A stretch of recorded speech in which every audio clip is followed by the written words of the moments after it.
随着饮食甲生活习惯的改变，有愈来愈侪人有火烧心的镜头。根据生态表示，台湾大约有1成甚至到3成的人有这款问题。患者一般有胸坎痛、腰侧酸，或者是烧声等情形。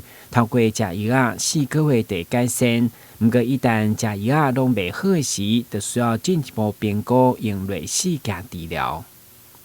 那如果在胃镜检查后没有特别太大的问题，一般会考虑使用一些药物的治疗。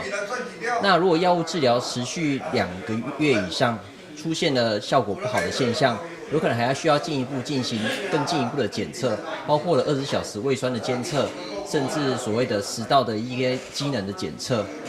那如果这些检测都做完之后，有些人会考虑说，可能可以使用一些内视镜的手术，包括说最新的可能就是所谓的抗逆流的一些电烧的手术，或者是抗逆流的一些黏膜切除术。那甚至有些人会考虑使用外科的手术，以上的效果其实都会治疗这些难治性的胃食道逆流。医生表示，虽然现在新的治疗技术一直进步，不过饮食的控制也是上界要紧。如果无减少食甜、啉咖啡，加好好保养身体，也是会搁再压起来。